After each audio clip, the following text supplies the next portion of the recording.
السلام عليكم. النهاردة هنعمل فطائر على شكل وردة بالجبنة.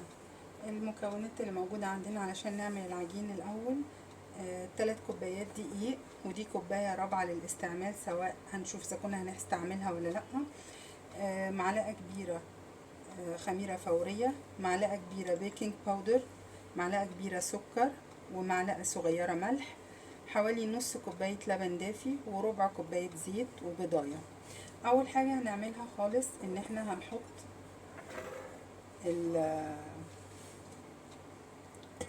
اللبن الدافي، وهنحط عليه الخميرة الفورية، اوكي، وهنحط عليه كوباية واحدة بس من الدقيق اللي موجود، ونقلب.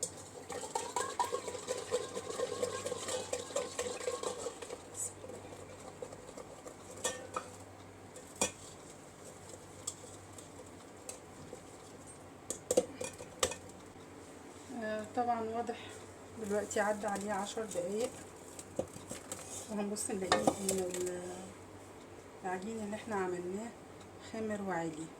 دلوقتي هنبتدي نحطه في العجينة. بسم الله الرحمن الرحيم.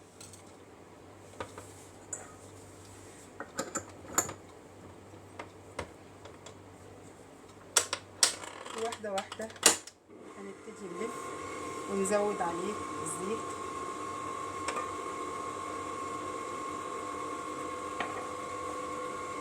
والبضايع،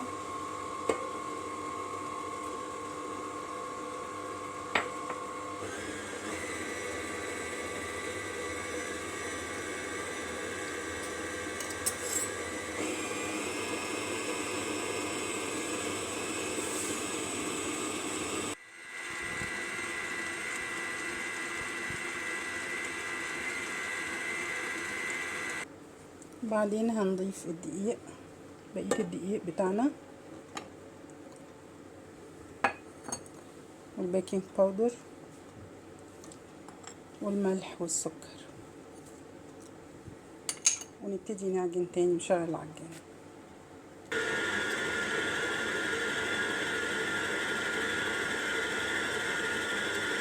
واضح هنا ان هو محتاج معلقة دقيق تاني، فهنزود له الدقيق معلقة بمعلقة.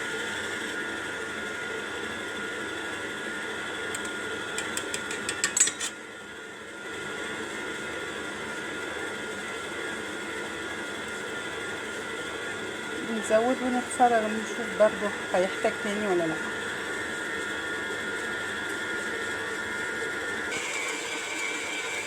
واضح هنا ان هو ابتدى يمسك، ومع العجن هيبقى احسن كمان.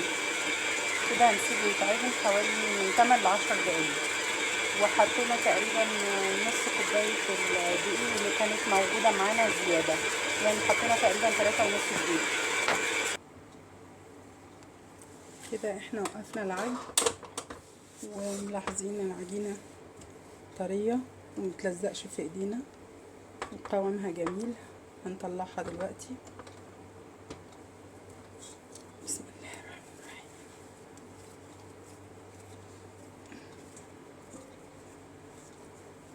هنعملها زي الكورة كده، بس هنحطها في البول ونسيبها تخمر.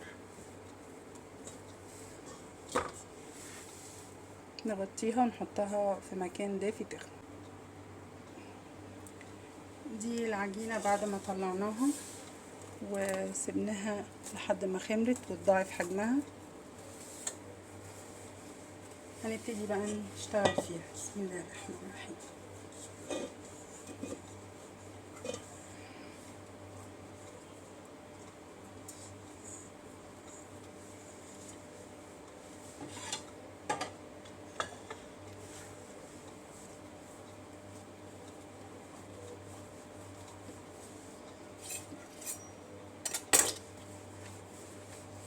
نعملها رول بس كده علشان نقدر نعمل قطع قد بعض نوعا، عشان هنستعملها على طول ان شاء الله.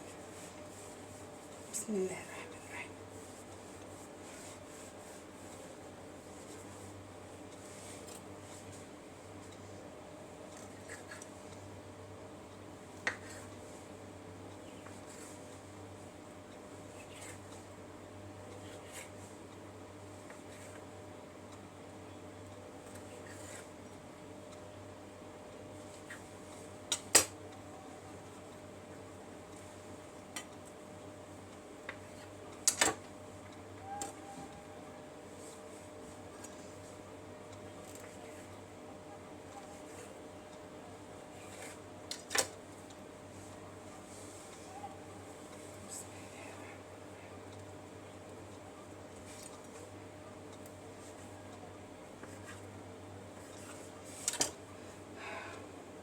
طبعا زي العادة الحاجة اللي مش هنستعملها دلوقتي او اللي مش هنشتغل فيها دلوقتي هنحطها في جنب، نغطيها ونحطها في جنب. اول حاجة هنغطي بس كل العجين الاول علشان نعرف نستعمله وما ينشفش مننا.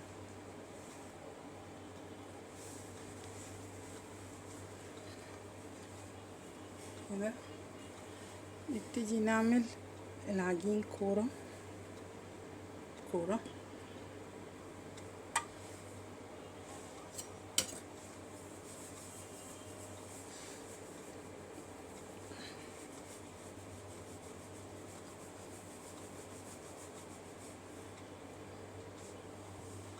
نحطها في جنب.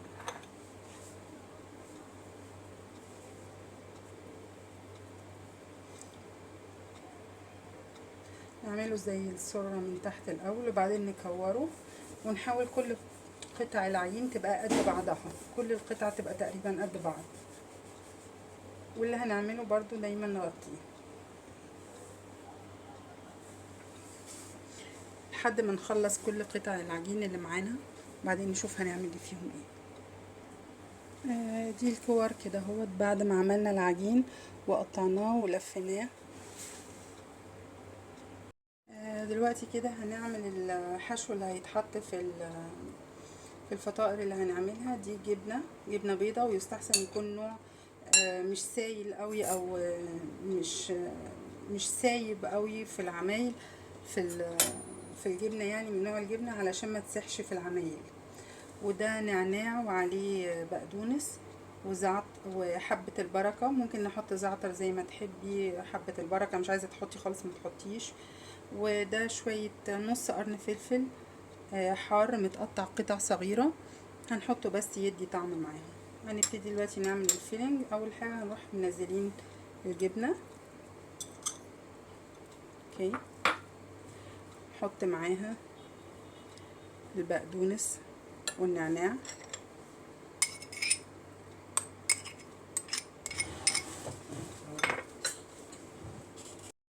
هنحط عليهم الفلفل الحامي او الحار. ومش هاخد حبة البركة كلها، انا هاخد بس جزء منها والباقي هحطه على الفطائر من فوق، ونبتدي نخلطها سوا. بسم الله الرحمن الرحيم. لو فرضنا ان نوع الجبنة اللي انتي جبتيه طلع جامد شوية اكتر او يابس اكتر، يعني مش هتعرفي تستعمليه، ممكن تروحي هرساه بمعلقة زبادي او بمعلقة زيت زيتون وتستعمليه برضو. بس هكرر تاني ان المفروض ان هو ما يكونش طري قوي ولا ناعم قوي علشان ما يسحش في الفرن ويتحرق. ده العجين بعد ما كورناه، عملناه كور زي ما احنا شايفين كده ولفيناه وسبناه يهدى في المكان هنا كده اهوت وهو متغطي علشان نبتدي نستعمله واحده واحده. نستعمل واحده، ناخد واحده منهم ونبتدي نستعملهم. بسم الله الرحمن الرحيم.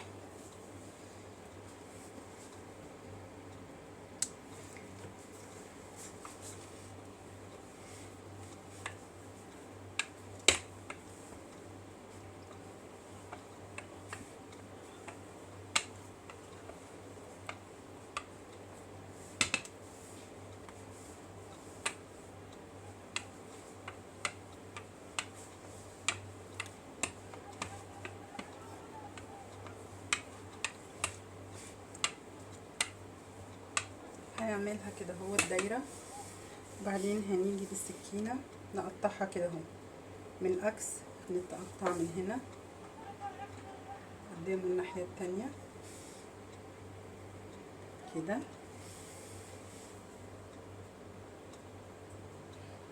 وكده. بعدين نرجع نقطع كده تاني، كل ربع من دول نقسمه نصين تاني.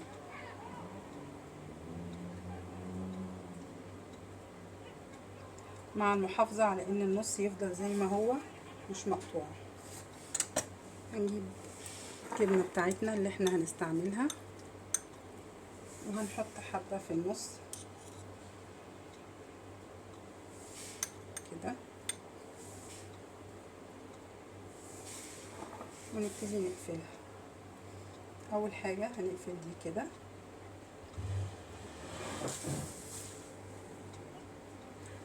بعدين نقفل الناحية اللي قصادها كده، بعدين اللي قصادهم الناحية التانية كده، بعدين هنا وهنا هنا، يعني بمعنى ان كل ناحيتين قدام بعض هنقفلهم مع بعض، كل ناحيتين قصاد بعض هنقفلهم مع بعض، ونبتدي نشيلها ونحطها على الصاج بتاعنا اللي محطوط عليه ورق زبدة، ونبتدي نعمل الباقي كله بنفس الشكل. دلوقتي احنا سيبنا بعد ما عملنا العجين وشكلناه وردات سيبناه يتخمر، وبعدين دلوقتي هندهنه. ممكن لو ما قفلناهوش كويس بقى كده العجين بعد ما سيبناه يتخمر، ودلوقتي هندهنه وعملناه ورد، ودلوقتي احنا هندهنه ببضاية عليها نص معلقة خل وشوية فلفل وربع معلقة بن. البن فايدته ان هو بيدي لون حلو بس للمخبوزات عامة يعني. بسم الله الرحمن الرحيم. ممكن لو عايزين بعد كده ندهنه نحط عليه بعد ما ندهنه حبة البركة، نحط زعتر زي ما نحب بقى، نسيبه زي ما هو من غير حاجة، ده يرجع لك انتي ويرجع لذوقك الشخصي. واحنا ممكن بعد كده نسيبه يتحط في الفريزر يتجمد، بس في الحالة دي انا ما بنصحش نحط جبنة بيضة، علشان الجبنة البيضة بتفرول في الفريزر، يعني لو اتحطت في الفريزر شوية بتفرول. عن نفسي جربت لكم تجربة وحطيت واحدة بس ما عملتهاش جبنة بيضة، عملتها جبنة شيدر وجبنة موتزاريلا وعليها زعتر، وهنسيبها بس في الفريزر تجمد، وابقى اوريكم بعد كده شكلها هيكون عامل ازاي. اما نيجي نستعملها بعد ما نطلعها من الفريزر هنسيبها بس ترجع درجة حرارة الغرفة تاني كده وتبقى لينة وطرية، وبعدين نبقى نحطها في الفرن زي ما عملنا دول.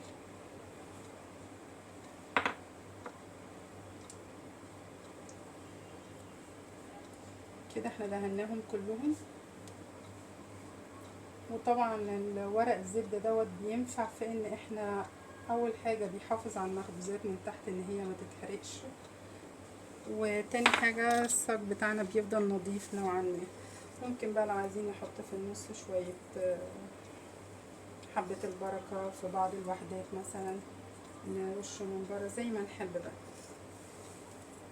كل واحد وذوقه، كل واحد والحاجة اللي بيحبها.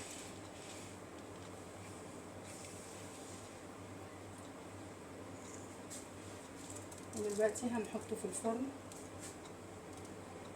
علشان يستوي.